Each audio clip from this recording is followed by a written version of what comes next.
y a eu des frappes américaines et israéliennes sur Téhéran. Les faits, est-ce que ce que je viens de dire est faux ? Le Hezbollah a attaqué Israël. Madame, ce sont les faits. Madame, je suis désolée. Est-ce que ce que je viens de dire est faux ? Est-ce qu'il y a eu 1800... Moi, je vous dis ce qui s'est passé. Non, mais vous voulez les faits. Est-ce qu'il y a eu 1800 violations du cessez-le-feu par le gouvernement israélien depuis l'accord de cessez-le-feu signé à la fin de l'année 2024 ? En réponse à des attaques, évidemment, comme toujours. Non, absolument pas, madame. Absolument pas. Pardon, vous voulez parler des faits. Là, en l'occurrence, vous ne parlez pas des faits.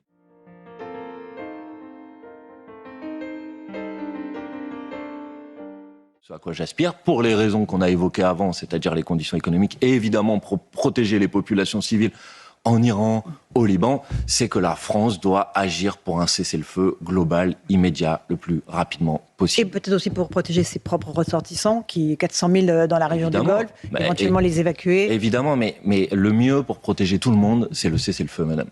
Si vous obtenez le cessez-le-feu, alors vous protégez vos ressortissants et vous protégez l'ensemble des populations civiles. Parce que sinon, on est aujourd'hui face à un risque d'escalade. Donc la France doit condamner une guerre qui est une guerre illégale au regard du droit international, et la France doit agir pour le cessez-le-feu. Vous avez entendu l'appel du président de la République libanais qui appelle la France à lui venir en aide. Vous avez déjà plus de 500 000 Libanais qui sont obligés de se déplacer. C'est l'équivalent de la ville de Toulouse. Pourquoi ils ont été obligés de se déplacer ?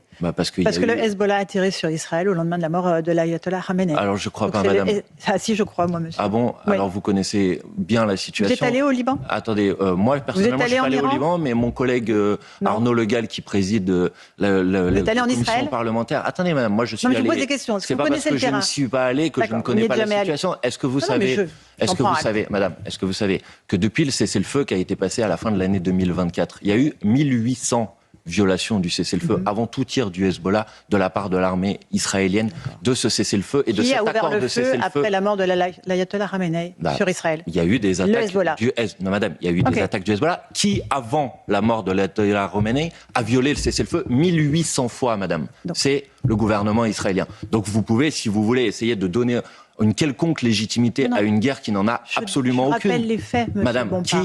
Je rappelle les faits. Il y a eu des frappes américaines et israéliennes sur Téhéran. Les faits, est-ce que ce que je viens de dire est faux ? Le Hezbollah a attaqué Israël. Madame, ce sont les faits. Madame, je suis désolée. Est-ce que ce que je viens de dire est faux ? Est-ce qu'il y a eu 1800... Moi, je vous dis ce qui s'est passé. Non, mais vous voulez les faits. Est-ce qu'il y a eu 1800 violations du cessez-le-feu par le gouvernement israélien depuis l'accord de cessez-le-feu signé à la fin de l'année 2024 ? En réponse à des attaques, évidemment, comme toujours. Non, absolument pas, madame. Absolument pas. Pardon, vous voulez parler des faits. Là, en l'occurrence, vous ne parlez pas des faits. Bref, laissons de côté, si vous voulez, les responsabilités. Ce que l'on doit faire, c'est obtenir le cessez-le-feu le plus rapidement possible pour protéger les populations civiles. Les populations civiles iraniennes qui sont massacrées par le régime des mollahs ? Mais les populations civiles iraniennes doivent évidemment être protégées contre la répression du régime et contre les bombardements. Parce que quand vous avez des frappes américaines qui frappent une école dans laquelle vous avez 150 écolières qui sont tuées par des frappes américaines, il faut aussi les protéger, vous comprenez ?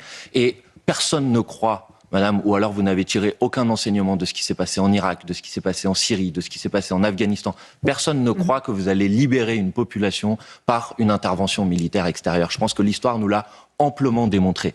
Donc si vous voulez, y compris protéger les populations civiles qui sont victimes de la répression du régime, vous ne leur rajoutez pas des bombardements d'armées étrangères. Est-ce que la France insoumise soutient le peuple iranien ou le régime théocratique islamique ? On se pose la question à Marseille. Jean-Luc Mélenchon a dit « Ils ne vaincront pas l'Iran. Il espérait que le régime s'effondre. Il ne s'est pas effondré. » Est-ce que c'est... Non, mais je vous pose la question très tranquillement. Est-ce que c'est un soutien à la République islamique d'Iran ? Absolument pas. Je vous réponds très tranquillement aussi. Depuis le premier jour, et vous avez cité Jean-Luc Mélenchon, Jean-Luc Mélenchon fait partie des personnalités politiques en France qui n'ont jamais soutenu le régime iranien, à l'époque où Jean-Marie Le Pen était fait invité d'honneur à l'ambassade d'Iran. Jean-Luc Mélenchon y combattait à ce moment-là, y compris le régime iranien. Moi, je fais partie d'un groupe parlementaire qui a parrainé des personnes qui étaient condamnées à mort en Iran. D'accord ? Donc je n'ai aucune leçon à recevoir de personne. Par contre, ce que je dis, c'est que vous n'obtiendrez pas la libération du peuple iranien par une intervention militaire. C'est le peuple lui-même qui doit se libérer. Évidemment. Sauf qu'il est désarmé. Et il faut l'appuyer, et il faut l'aider. Okay. Et on peut faire des sanctions qui touchent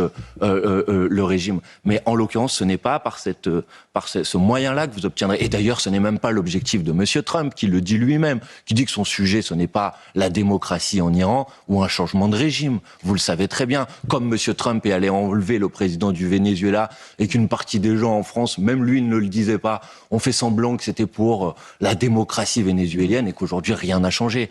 La vérité, c'est que M. Trump ne s'intéresse qu'à une seule chose, essayer de mettre la main sur les ressources naturelles. Tout le monde le sait et personne ne croit qu'il est guidé par quelque volonté démocratique que ce soit. Donc, vous êtes peut-être dans la tête de Donald Trump, pas moi. Ah non, je prends ses déclarations, madame, je ne suis pas dans sa tête, je prends exactement ses déclarations. Et je regarde les faits tels qu'ils sont. Une dernière question concernant les déclarations de la France insoumise. Rima Hassan dit « L'Iran a le droit de se défendre, Israël a le droit de l'affermer ». Est-ce que ça veut dire que c'est un soutien à la volonté connue des Iraniens d'éradiquer l'État hébreu de la surface de la Terre? Non, absolument pas, madame. Ça veut dire quoi, Israël a le droit de l'affermer? C'est une référence au fait qu'après les terribles attaques du 7 octobre, c'est ce qui a été utilisé pour justifier le génocide en cours à Gaza. Voilà ce que ça veut dire très précisément. Génocide en cours à Gaza? Oui, bien sûr. Oui. Bah, si vous ne croyez pas... Aucune des instances internationales il n'y a pas des commissions de l'Organisation des Nations Unies. Commission d'experts indépendants.